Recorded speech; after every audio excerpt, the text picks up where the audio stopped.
Hello guys, my name is Princess and today I'm going to be talking about fast fashion. It's very different unlike what I usually share on my social media, but today I'm doing something very important that's actually very personal to me, also because I'm going to be announcing something very important about my business.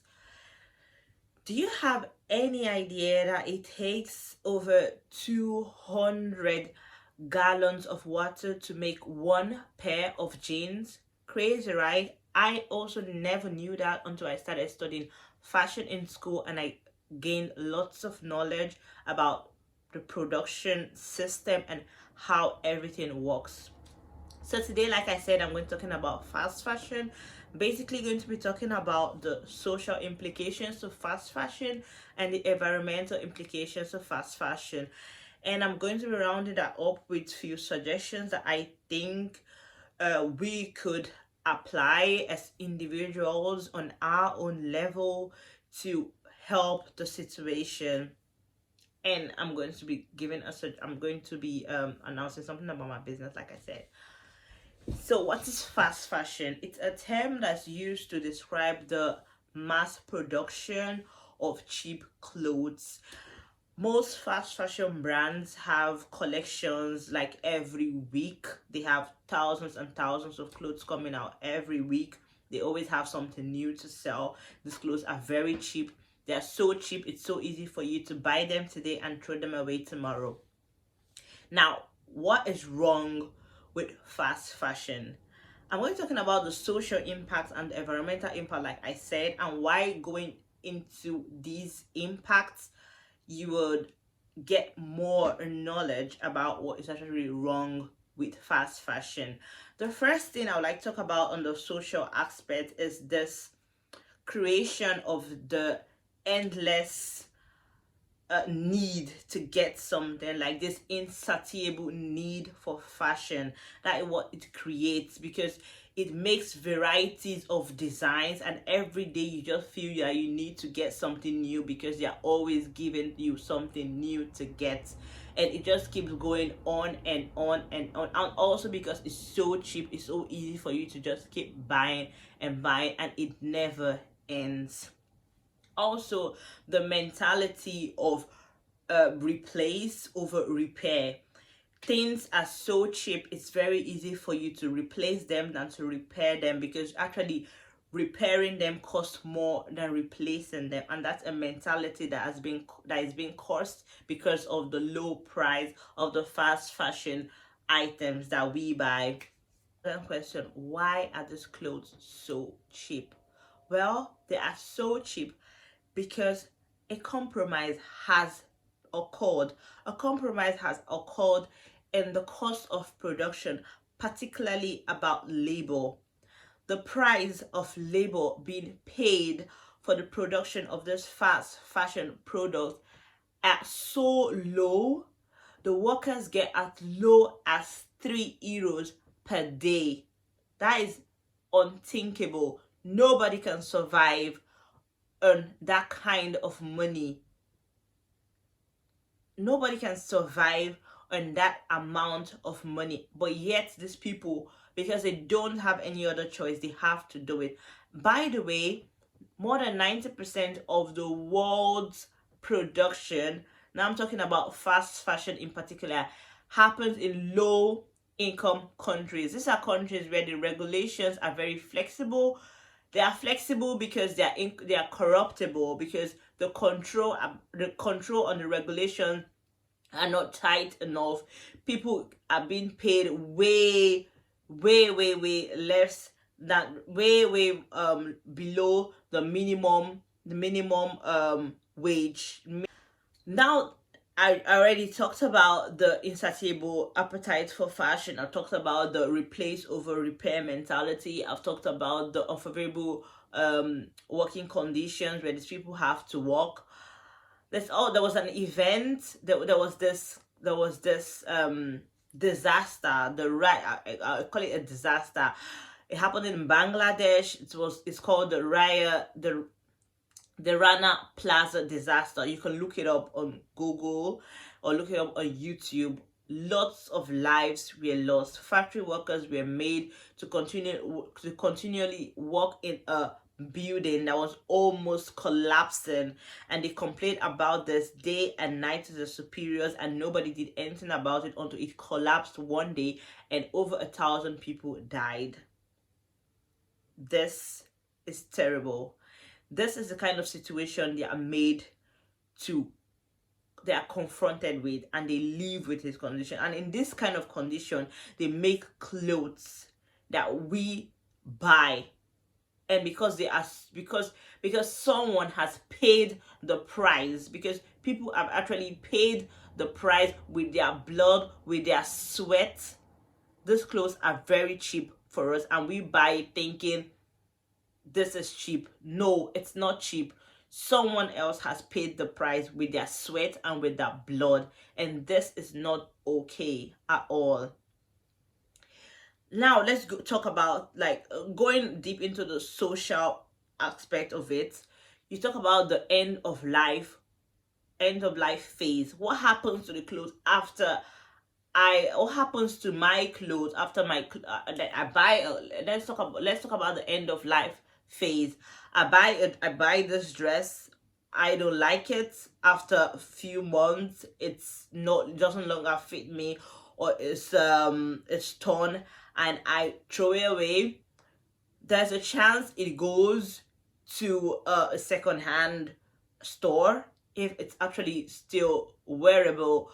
But most times, which is actually the case when it comes to fast fashion brands, these clothes are not wearable any longer, so they have to be shipped. They have to be shipped out of the country, have to be shipped out of Europe, shipped out of America to Africa and to other low-income lands.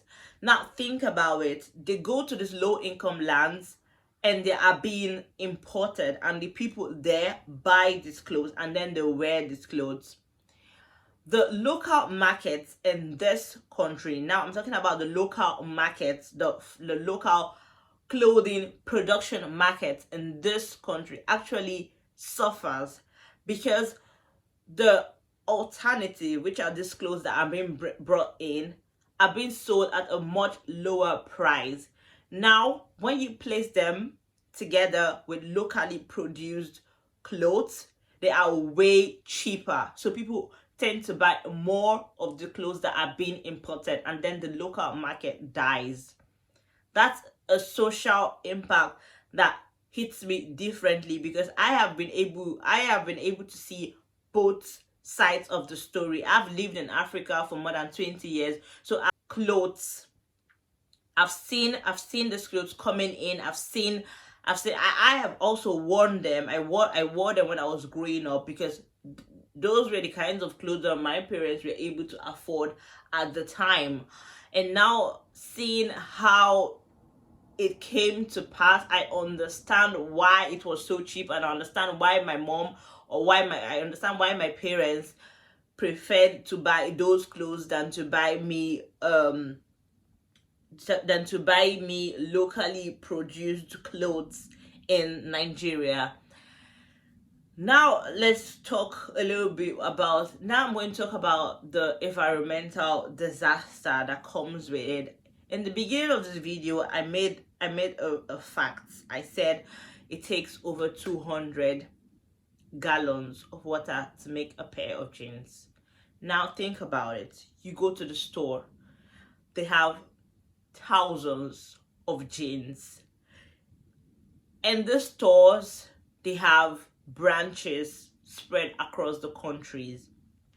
They have all the branches in other countries. Billions of pieces of clothes are being produced daily for these fashion brands. Making clothes entails lots of what to use. Now, in the country where these clothes are being produced, they lack water. Essential product that they actually need to survive is being used to make clothes. Now, after making these clothes, a lot of toxic materials, a lot of toxic chemicals are being brought out and are being used in the process, and they must be transported out. So they are being deposited into the rivers in these countries, and these people, because they don't have any choice, they have to drink this water, and it leads to severe health conditions. This circle goes round and round and round, and it doesn't end. It starts with fast fashion and it ends with people dying from the effects of fast fashion. This is not something that we have to take lightly, because it's a serious problem. The fashion industry on its own is the second most polluting industry in the whole world after the oil industry. This is crazy.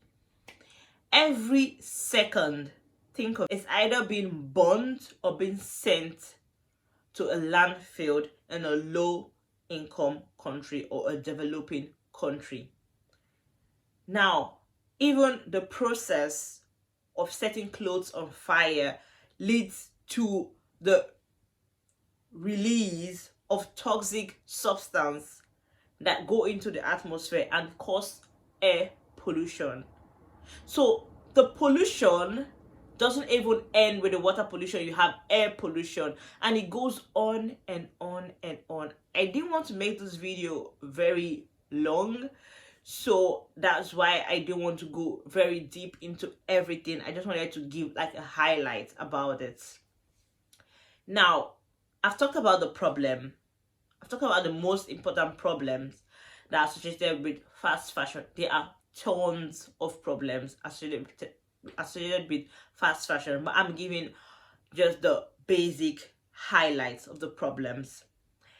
So I made a little list that I feel I could share with us on telling us what we can do about it. So for me personally, I feel everyone should have a sewing machine. I know it's not possible, but I feel everyone should have a sewing machine. Why? Because I would like people to understand the process that goes into creating just a simple t-shirt like the one I have on.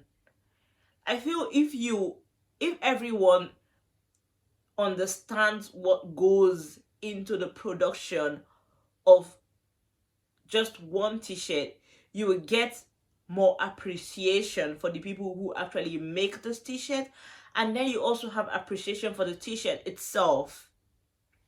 Now, I know that's not everyone's going to have a sewing machine. Not everyone is going to make clothes for themselves, but having a sewing machine can also help you to discard the replace over repair mentality, as I call it. Because if you can repair your clothes yourself, then it's easier for you to repair your clothes yourself instead of replacing them. Another suggestion that I have is to visit more second-hand clothing stores. I grew up when second-hand clothing store. I grew up with putting on a lot of second-hand clothes. Even till today, I buy a lot of second-hand clothes. Also because I'm interested in very unique pieces, and I feel I can only find them in second-hand stores. And if you really have to buy clothes, try to take a minute and look at what you're buying. Like, look at the tag. What is in the clothes? You have the synthetic fibers, and the most popular one we know is the polyester. Then you have organic ones. You have more natural fibers like cotton, and you have organic fibers as well. So if you really need to buy clothes, try to look at what you're buying. Go for more natural and organic products, natural and organic fiber, than synthetic fiber. I didn't want to make this video very long, but if you feel you really want to get to know more about fast fashion, I would recommend you to see the movie called I'll recommend you to see the movie called The True Cost. It is produced by Michael Ross, and also to see a video on YouTube. It's called Fast Fashion: The Sturdy World of Cheap Clothing. It's a documentary on YouTube, very informative. And now it's come to now it's time for me to give my announcement. I'm so happy for your support so far, for my business, and for everything so far. I would like to announce that my business 7th of July, it's going to be based on the demand. It's going to be a demand based brand.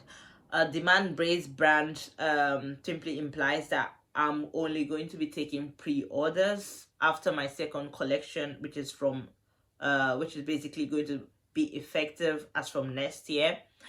It's going to be based on demand, like I said.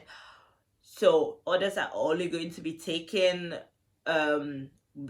orders are going to be taken that have already been paid for. So when a design, when you decide you want a particular design, I would take your measurements, you pay, and then I'll make the clothes. I will not make clothes any longer.